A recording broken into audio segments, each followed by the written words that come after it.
Selamat pagi dan salam sejahtera bagi kita semua.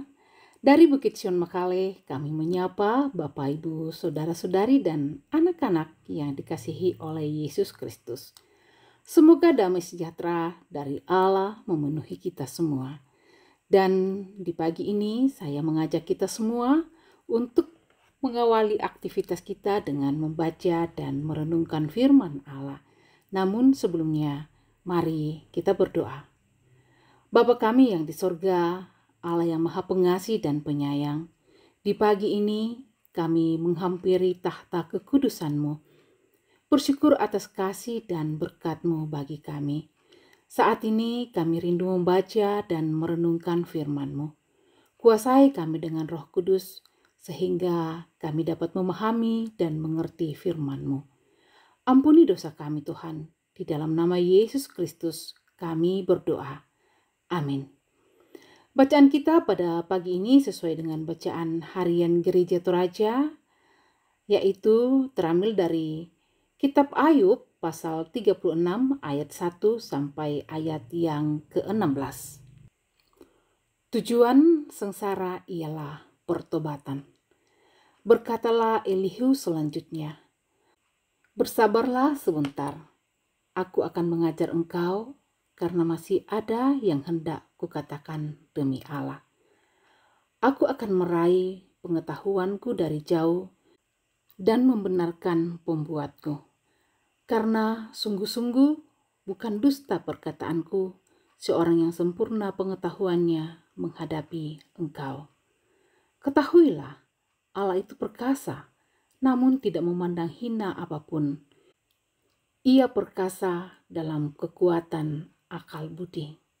Ia tidak membiarkan orang fasik hidup, tetapi memberi keadilan kepada orang-orang sengsara.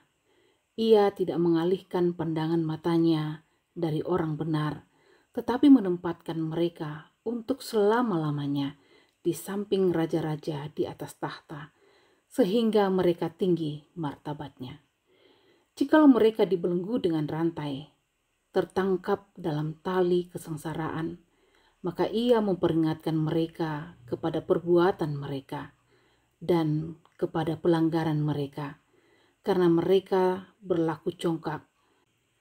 Dan ia membukakan telinga mereka bagi ajaran dan menyuruh mereka berbalik dari kejahatan. Jikalau mereka mendengar dan takluk, maka mereka hidup mujur sampai akhir hari-hari mereka dan senang sampai akhir tahun-tahun mereka. Tetapi jikalau mereka tidak mendengar, maka mereka akan mati oleh lembing dan binasa dalam kebebalan. Orang-orang yang fasik hatinya menyimpan kemarahan. Mereka tidak berteriak minta tolong kalau mereka dibelenggunya. Nyawa mereka binasa di masa muda, dan hidup mereka berakhir sebelum saatnya. Dengan sengsara ia menyelamatkan orang sengsara, dengan penindasan ia membuka telinga mereka. Juga engkau dibujuknya keluar dari dalam kesesakan ke tempat yang luas, bebas dari tekanan, ke meja hidanganmu yang tenang dan penuh lemak. Demikianlah bacaan firman Tuhan pada pagi ini. Amin. Tema renungan kita pada pagi hari ini adalah salah menilai. Dalam suatu persahabatan atau pergaulan, kadangkala kita salah menilai orang, apalagi orang yang mungkin kita tidak terlalu akrab, bahkan kadang pula orang yang kita anggap sebagai sahabat atau teman dekat, tetapi pada akhirnya kita salah menilainya. Begitupun sebaliknya, kadang orang lain juga salah menilai kita. Terkadang kita menilai orang itu sangat baik dan tulus, tetapi ternyata kebaikannya hanya karena maksud tertentu, atau sebaliknya, kita menganggap orang lain tidak peduli, sangat cuek dan kasar, tetapi pada dasarnya ia sangat baik, suka menolong, dan sangat care. Mengapa hal ini sering terjadi? Salah satu penyebabnya adalah karena kita tidak mengenal seseorang dengan baik dan secara lebih mendalam. Seperti kisah Ayub dan Elihu dalam bacaan kita. Elihu sebagai sahabat Ayub yang pada awal penderitaan Ayub sangat peduli dan setia. Elihu dan teman-temannya menunjukkan betapa mereka peduli dan sangat prihatin dengan apa yang dialami oleh Ayub. Tetapi seiring berjalannya waktu, penderitaan penyakit yang dialami Ayub bukannya sembuh, tetapi malah semakin parah. Elihu dan teman-temannya mulai menilai penderitaan Ayub dari kacamatanya sendiri. Ia memahami bahwa penderitaan dan penyakit yang dialami oleh Ayub adalah hukuman Allah atas dosa dan kejahatan yang diperbuat oleh Ayub. Sehingga hidupnya sangat tragis. 10 anaknya mati, hartanya habis. Bahkan dalam Ayub 2 ayat 9 istrinya berkata kepadanya, "Masihkah engkau bertekun dalam kesalehanmu? Kutukilah Allah dan matilah." Bukan hanya Elihu dan sahabat-sahabatnya yang lain yang tidak mengenal Ayub, tetapi bahkan istrinya. Mereka berpikir, untuk apa hidup dalam kesalehan tetapi mengalami penderitaan?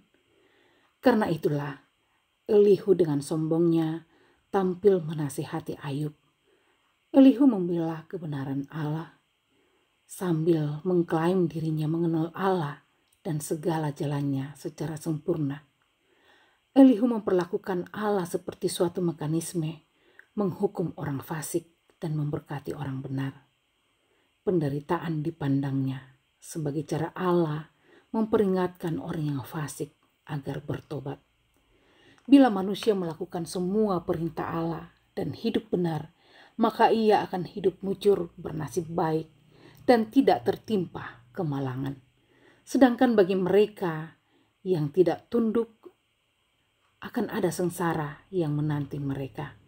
Dia menganggap Ayub termasuk kelompok orang fasik yang sudah diingatkan Allah melalui penderitaannya, seperti seorang penjahat. Elihu menilai Ayub telah melakukan kejahatan sehingga Ayub sengsara. Oleh karena itu, Ayub seharusnya bertobat. Elihu lupa bahwa Ayub adalah seorang yang jujur, saleh, yang takut akan Allah, dan menjauhi kejahatan. Seperti yang terdapat dalam Ayub 2 ayat 3. Dan Allah mengizinkan iblis untuk mencobai Ayub. Mungkin kita di masa sekarang ini seringkali berprasangka seperti istri dan sahabat-sahabat Ayub. Mungkin kita berpikir kita sudah ke gereja, rajin berdoa, selalu berbuat baik. Tetapi mengapa kita seringkali mengalami penderitaan dan pergumulan? Kita berprasangka, bagaimana mungkin orang yang berbuat jahat, bahkan tidak pernah ke gereja, apalagi berdoa, tetapi hidupnya baik-baik saja, bahkan bahagia, sukses dan panjang umurnya. Bukankah seharusnya orang yang berbuat baik akan mendapatkan hal yang baik, sedangkan yang jahat seharusnya mendapatkan hukuman? Kesulitan, tekanan, pergumulan, kesulitan hidup, penderitaan dapat dipakai Tuhan untuk membentuk kita menjadi manusia yang lebih kuat. Kita diajar untuk menyadari kelemahan kita dan kekuasaan Tuhan. Ucapan Elihu sepertinya sulit kita mengerti dalam ayat 15. Namun itulah yang terjadi. Tuhan memakai Ayub sebagai contoh bahwa melalui kesulitan hidup, Tuhan menyelamatkan dan akhirnya memulihkan Ayub. Tak perlu rendah diri dan bertanya, Tuhan di mana? Kalau kita sudah melakukan hal-hal yang benar sesuai dengan firman Tuhan, tetapi masih didera kesulitan hidup. Saatnya kita memandang dengan positif, berpikir positif, dan bertindak secara positif. Tetaplah setia beriman kepada Tuhan, karena ada rencana indah di balik setiap penderitaan dan pergumulan yang kita alami. Karena dalam kelemahanlah kekuatan dan kuasa Allah dinyatakan. Dan kita harusnya bersyukur bahwa kesulitan hidup yang terjadi membuat kita semakin bertumbuh dan semakin memiliki karakter Kristus, dan kemuliaan Tuhan dinyatakan dalam hidup kita. Terpujilah Kristus. Amin. Mari kita berdoa. Bapa di surga, terima kasih untuk firman-Mu yang telah kami dengar pada pagi ini. Ajarkanlah kami untuk selalu berhikmat di dalam menilai sesuatu seturut dengan kehendak dan maksud Tuhan dalam hidup kami. Dan biarlah di dalam setiap pergumulan dan kelemahan kami, kuasa dan kemuliaan Tuhan dinyatakan, dan kami terus berserah hanya kepada Tuhan saja. Terlebih untuk hari ini, Tuhan terus menyertai dan melindungi kami. Ampunilah salah dan dosa kami, Tuhan. Di dalam nama Yesus Kristus, kami naikkan doa ini. Demikianlah renungan kita pada pagi hari ini. Selamat beraktivitas. Tuhan Yesus memberkati.